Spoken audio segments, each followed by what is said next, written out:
Failure is not to be feared, but prepared for. It's really important to make sure that you understand that setbacks happen. People fail all the time. If you think about it, it's not that big of a deal. It may seem like a crushing setback. It might even appear like some sort of humiliation. But in the big scheme of things, failure is part of the human condition because it happens all the time. Believe that setbacks happen. Instead of fearing it or wishing it away or constantly asking yourself, why me? Expect it and prepare for it. According to Thomas Stanley's book, The Millionaire Next Door, the average American millionaire has gone bankrupt at least 3.5 times. Let that sink in for a second.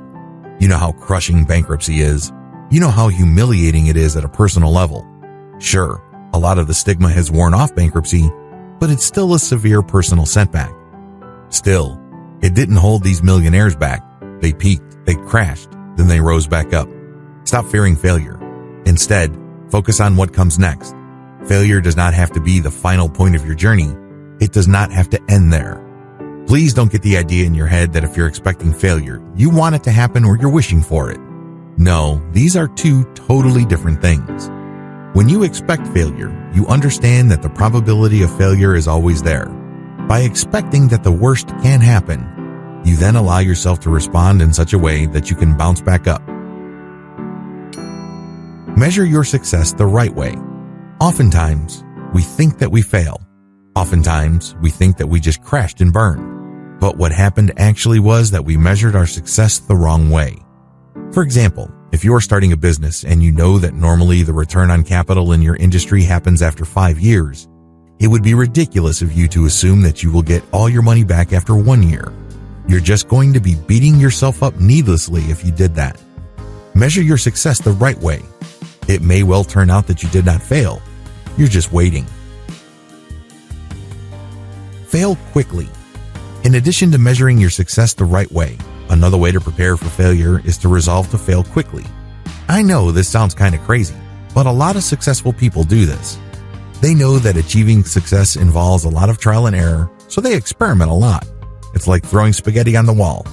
Eventually, one piece sticks. But before that happens, you have to be as quick as possible in throwing spaghetti at the wall and getting that pasta to bounce off. When you do this, you're figuring out a map to get success, and you're doing it quickly and cheaply. The secret to this, of course, is to fail quickly and cheaply. It must not leave any scars. It must not bankrupt you. Learn to let go emotionally. Do not let your setbacks define you. This is the number one reason why a lot of people fail. You see, just because your business venture did not produce the intended result, it doesn't mean that you have to stop. It may mean that you have to experiment or do certain things. If you can't get through the front door, try the back, try the roof, try the basement, try the side. If you can't get in today, try tomorrow, then the week after that, then the week after that. You get the point. But if you somehow think that this is the end of the world and this means that you are just a loser, you have allowed this setback to define you. It burns emotionally. It's very hard to move on. So when the next opportunity presents itself, you hesitate or you simply ignore it. Learn to let go of setbacks emotionally. They don't have to define you. They don't necessarily mean that you are a screw-up and can't ever get it together. Document everything. When you keep a journal of your efforts, you're doing yourself a big favor as far as achieving ultimate success is concerned. You will figure out why things didn't pan out in a very focused way. You will get to clearly identify what you did before, during, and after the disappointment. Now that you know this information, you can choose to do things differently. You can connect the dots. You can see patterns and conduct experiments to see if you get better results. Throughout all of this, you focus on your end goal. Just how important is documentation or keeping a journal? Well, people who are looking to lose weight report better results if they only recorded what they ate. Even if they continued to eat the same kinds of foods before and in the same amounts, these test participants still enjoyed weight loss. That's right. By simply logging what you eat, you trigger a chain reaction in your mind that leads you to eating less. The same process plays out when it comes to success.